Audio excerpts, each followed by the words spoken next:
Galera, sobre a conversão da medida provisória em lei, vou ler aqui o que eu coloquei e a gente vai comentando. Medida provisória não revoga a lei anterior, mas apenas suspende seus efeitos no ordenamento jurídico em face do seu caráter transitório e precário.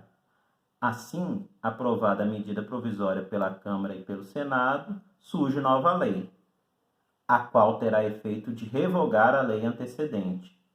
Todavia, caso a medida provisória seja rejeitada de forma expressa ou tacitamente, a lei primeira vigente no ordenamento em que estava suspensa volta a ter eficácia. O que eu estou falando aqui? O seguinte, quando o presidente edita a medida provisória, manda publicar e manda para o Congresso Nacional, o Congresso Nacional ele tem um prazo de 60 dias para analisar, ok? Esse prazo de 60 dias, ele pode ser prorrogado por mais 60.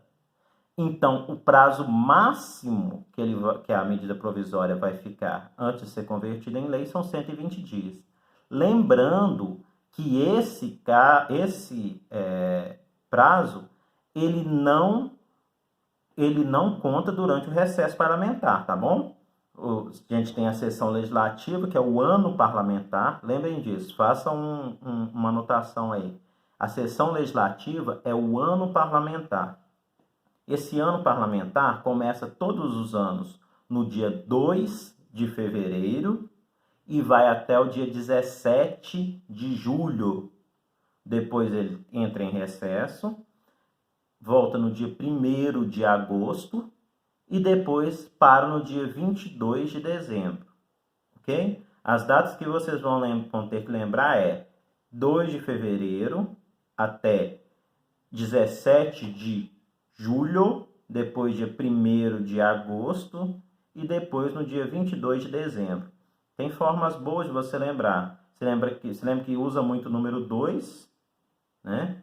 2 do 2 até o 17 de julho, ok? 1 e o 7. Depois o dia 1º de agosto e depois o dia 2 do 12. Se vocês quiserem lembrar assim, esse é o ano o ano parlamentar, a gente chama de sessão legislativa, tá bom?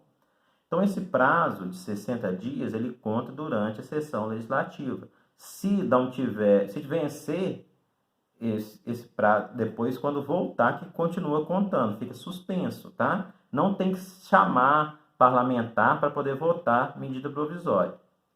Apesar de não ter que chamar parlamentar, existe uma forma de trancar a pauta. Por quê? Quando a medida provisória faz 45 dias que ela está que ela já está valendo, o Congresso Nacional, se ela não for analisada pela Câmara dos Deputados ou pelo Senado Federal, onde ela estiver, ela tranca a pauta. Os deputados federais, eles não podem se estiver na Câmara dos Deputados, né, os deputados federais não podem votar outra coisa enquanto não votar a medida provisória. Mesma coisa no Senado Federal. Se foi para o Senado Federal e já tem 45 dias, tranca a pauta do Senado Federal. Aí eles são obrigados a votar. Se não votar, ok? Isso aí é o regime de urgência. E se não votar? Se não votar, rejeitou. Tá?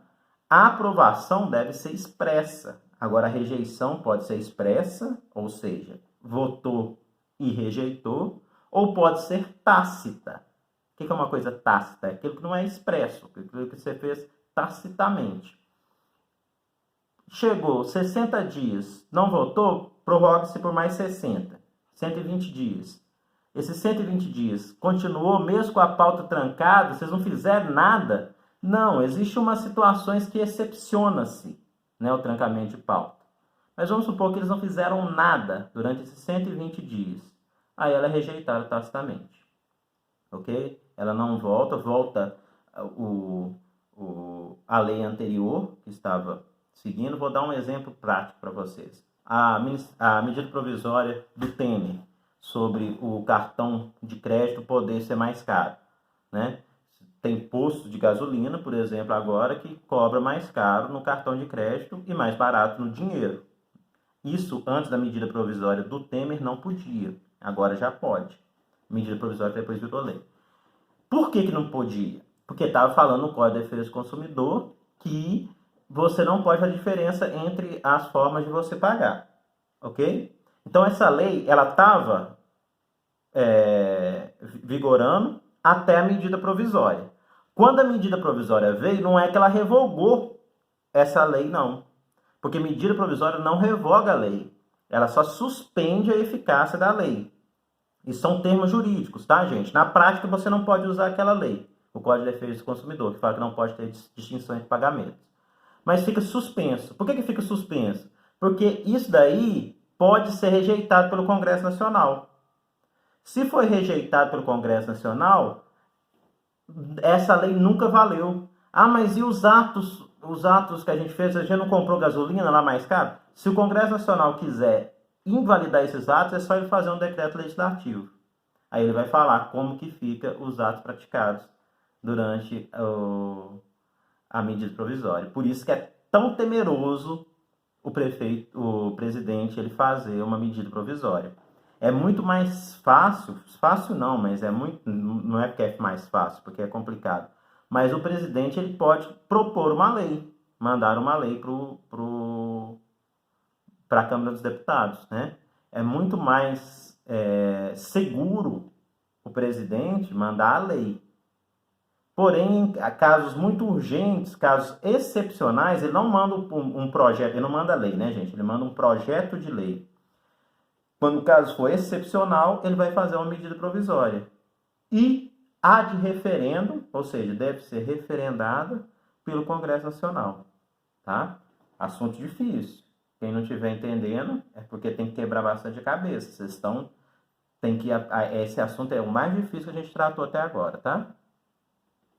Apreciação da constitucionalidade da medida provisória. O artigo 60, parágrafo 5º. A deliberação de cada uma das casas do Congresso sobre o mérito das medidas provisórias dependerá de juízo prévio sobre o atendimento de seus pressupostos constitucionais. O que é isso? A medida provisória, a gente não pode fazer uma medida provisória, segundo a Constituição, para qualquer coisa. Primeiro, tem que ter relevância e urgência. Isso é um pressuposto constitucional. E, além disso, tem que ver se existem matérias que são vedadas de medida provisória. Ah, então não é oba-oba, não? Não é oba-oba, não. Tá? Medida provisória, existem algumas matérias que não podem ser objeto de medidas provisórias. Ok? Assuntos mais sérios, que, por exemplo, precisam de uma lei complementar. Tá bom? Lei complementar, a gente vai ver, ela exige um quórum mais rigoroso, precisa de mais gente votar a favor dela, tá? Isso que significa quórum. É o tanto de número de pessoas, né, de representantes do povo, seja deputados federais ou senadores, que precisam para aprovar as diferentes espécies normativas do artigo 59, tá bom? Cada uma tem um quórum. A medida provisória, você aprova ela com maioria simples, né? Que é a maioria dos presentes que estão durante a votação. Isso é uma maioria simples. A lei complementar, não. Você precisa de uma maioria absoluta, que é a maioria, que é a metade, o primeiro número inteiro depois da metade do total de deputados ou senadores. Entenderam? O que é isso? Existem 513 deputados. Só que nem todos vão todos os dias na Câmara, não. Nem todos vão todos os dias. Então, se um determinado dia for apenas 400 deputados para poder fazer a votação, com 201, que é a metade dos presentes, você aprova uma medida provisória. Com 201, que é metade desses 400 que estão lá, você aprova uma lei ordinária. Ah, e a lei complementar? A lei complementar você não aprova com 201, não. Você precisa da metade de 513, né? O primeiro número inteiro depois da metade de 513. Entenderam isso, gente? Que é 200 257, é isso mesmo? Faz uma conta aí, eu não vou saber isso de cor, não. Eu acho que é 257. Devia ter decorado já, né? Mas não tem tanta coisa para decorar. Por causa disso, a medida provisória ela não pode, também não só por conta disso, né, mas ela não pode tratar de assuntos que são de competência de lei complementar. Tá ok? Entre outros, né, eu coloquei aqui, nossa Constituição veda que medidas provisórias tratem de certas matérias. Entre elas, podemos citar aquelas que tenham sido reservadas à lei complementar. Né, no artigo 60, parágrafo 1º da Constituição, tem todas, né? Vou ler aqui. Então, dessa forma, as medidas provisórias não podem versar sobre assuntos mencionados no artigo 163 da Constituição Federal, porque é onde está falando sobre lei complementar, viu? Aliás, que nesse 163 é um dos que estão em lei complementar, ok? Existem outros. Sabe como que é um jeito fácil de você ver? Você pega a Constituição e aperta Ctrl F.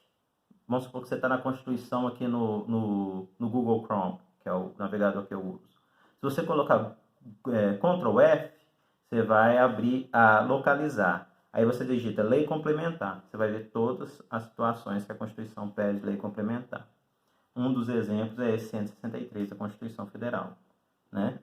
Então, não podem versar sobre, por exemplo,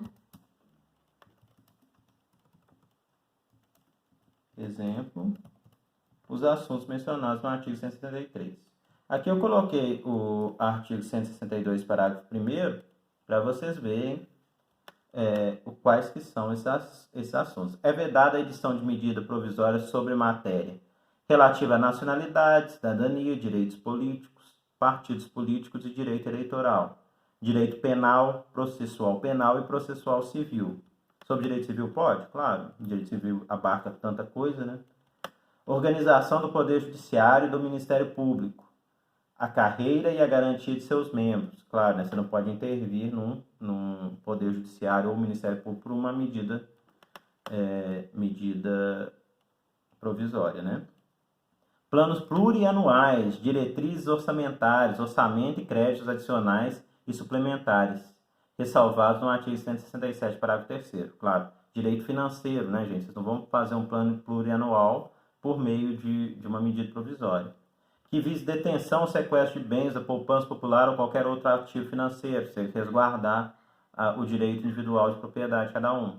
Reservada a lei complementar, para aquela questão do quórum, que eu já citei.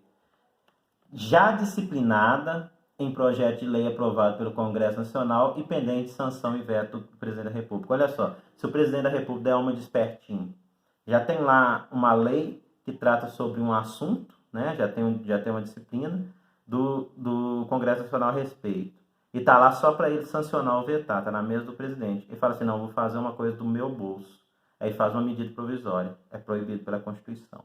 O Congresso Nacional não pode votar essa medida provisória. Tá bom? Início da votação da medida provisória sempre na Câmara dos Deputados. Você sempre começa na Câmara dos Deputados. Você só vai começar um projeto legislativo no Senado se for de autoria de um senador.